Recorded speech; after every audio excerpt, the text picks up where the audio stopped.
여러분 살다 보면 정말 피하고 싶은 순간들이 있죠. 아마 많은 분들이 갈등을 꼽으실 거예요. 생각만 해도 머리 아프고 고통스럽잖아요. 그런데 말이죠. 만약에 그 지긋지긋한 갈등이 사실은 우리를 성장시키는 아주 특별한 신호라면 어떨까요?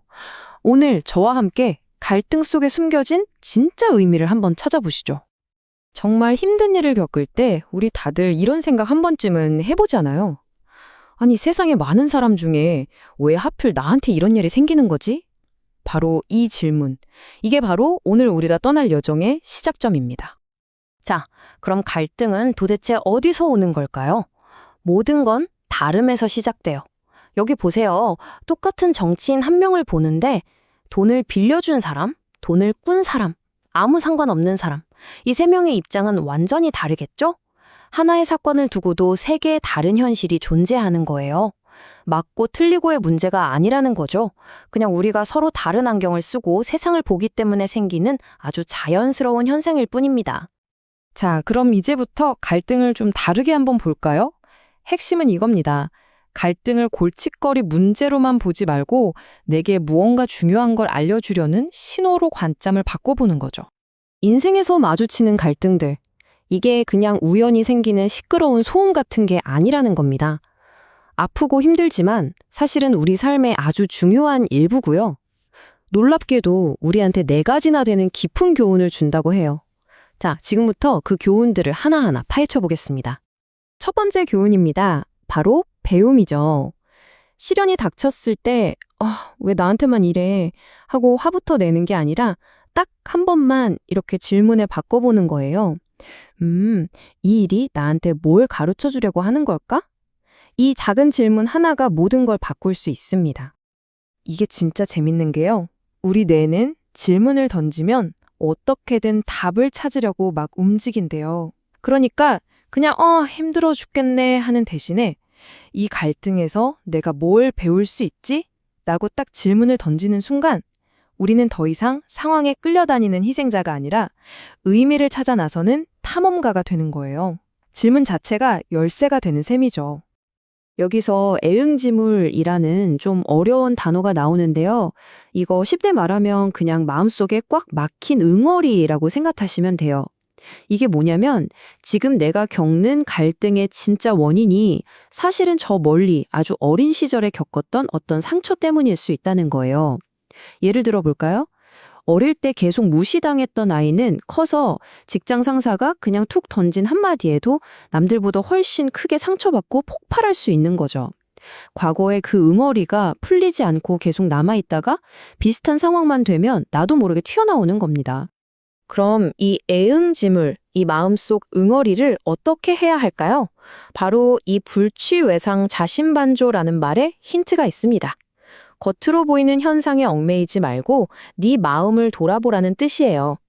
그러니까 저 사람 때문에 힘들어가 아니라 왜 나는 저 사람의 저런 말에 이렇게까지 화가 날까 하고 화살을 나에게로 돌려서 내 마음을 들여다보는 거죠.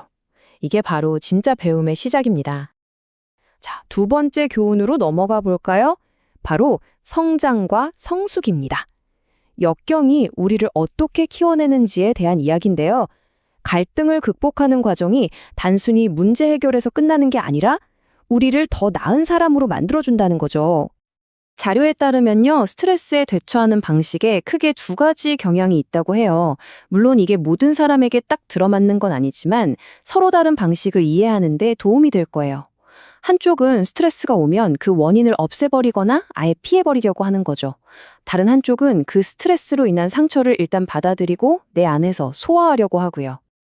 재미있는 건 이 2가지 방식이 긍정적으로 작용했을 때 서로 다른 결과물을 만들어낸다는 거예요. 문제를 정면으로 부딪혀서 이겨내는 경험은 우리를 성장하게 만들고요. 상처를 끌어안고 소화해내는 경험은 우리를 성숙하게 만든다는 거죠. 어때요? 결국 어떤 방식이든 갈등을 잘 이겨내면 우리는 더 단단하고 나은 사람이 되는 셈입니다. 자, 3번째 교훈은 조금 철학적일 수 있어요. 바로 존재의 단서입니다. 이게 무슨 말이냐면 아이러니하게도 우리가 싸움의 한가운데서, 즉 갈등 속에서 진짜 나를 발견하게 된다는 이야기입니다. 철학자 하이데거가 이런 말을 했어요. 우리가 평화롭고 아무 일 없는 일상 속에서는요, 사실 진짜 사는 게 아니래요. 그냥 남들 하는 얘기 듣고 시시콜콜한 잡담이나 하고 이도저도 아닌 채로 그냥 시간에 휩쓸려 가는 거죠. 내가 지금 진짜 존재하고 있다는 감각 없이요. 바로 이 상태를 가짜 존재라고 부릅니다. 말 그대로 가짜로 존재하는 거예요. 비행기가 자동 조종 모드로 날아가듯이 별 생각 없이 그냥 매일 하던 대로 습관적으로 살아가는 상태.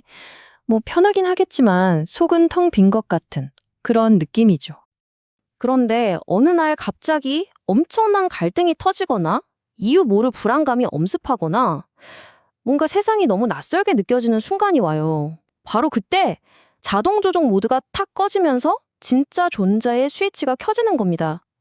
아, 나 지금 진짜 여기에 있구나, 살아있구나 하고 온몸으로 깨닫게 되는 거죠. 정말 역설적이지 않나요? 고통이 우리를 잠에서 깨우는 거예요. 그래서 이런 말이 있죠. 어떻게 죽어야 할지 알 때 비로소 어떻게 살아야 할지를 알게 된다. 우리가 언젠가 죽는다는 걸 깨달아야 진짜 삶을 살게 되는 것처럼 갈등이라는 이 고통스러운 순간이 바로 우리를 그 가짜 존재의 상태에서 번쩍 깨어나게 해서 진짜 내 삶을 살도록 등을 떠밀어주는 아주 중요한 기회라는 겁니다. 자, 드디어 마지막 네 번째 교훈입니다. 바로 고통의 의미예요. 왜 기쁨과 슬픔이 동전의 양면처럼 붙어 있는지에 대한 이야기입니다. 이 교훈을 듣고 나면 고통에 대한 생각이 완전히 바뀔지도 몰라요. 사실 인생은 고통이야 라는 생각은 아주 오래전부터 있었어요. 불교에서는 인생은 곧 고통, 고라고 하잖아요. 철학자 사르트르는 아예 타인은 지옥이다 라고까지 했고요. 또 개인은 도덕적일 수 있어도 집단이 되면 비도덕적으로 변하기 쉽다는 말도 있죠. 결국 갈등과 고통은 우리가 인간으로 살아가는 한 피할 수 없는 숙명 같은 거라는 겁니다. 자, 좋습니다. 지금까지 이론적인 이야기를 좀 했는데요. 그럼 이걸 실제 우리 삶에 어떻게 써먹을 수 있을까요? 여기서 아주 유용한 삶의 세 가지 방정식이라는 틀이 등장합니다. 첫 번째는 개인 방정식을 푸는 거예요. 이건 나 자신에 대한 문제죠. 과거에 대한 후회, 미래에 대한 불안에서 벗어나서 지금 여기에 딱 집중하는 훈련입니다. 이게 풀려야 다음으로 갈 수 있어요. 두 번째는 집단 방정식입니다. 이제 나를 넘어서 가족, 회사 같은 복잡한 인간관계를 이해하고 풀어가는 단계예요. 그리고 마지막 세 번째는 우주 방정식입니다. 이건 스케일이 좀 크죠. 내 힘으로는 도저히 어쩔 수 없는 운명이나 섭리 같은 거대한 흐름을 인정하고 받아들이는 지혜를 배우는 단계입니다. 이 세 가지 방정식을 차근차근 풀어가다 보면 어느새 갈등을 지혜롭게 다루는 나 자신을 발견하게 될 겁니다. 오늘 이야기 어떠셨나요? 이제 맨 처음의 질문으로 다시 돌아가 보려고 합니다. 지금 여러분을 괴롭히고 있는 그 갈등이 그냥 나를 힘들게만 하는 게 아니라 어쩌면 나를 더 멋진 사람으로 성장시키기 위해 찾아온 손님일지도 모른다는 생각 안 드시나요? 자, 스스로에게 한번 물어보세요. 지금 당신의 갈등은 당신에게 무엇을 가르쳐 주려고 하고 있습니까?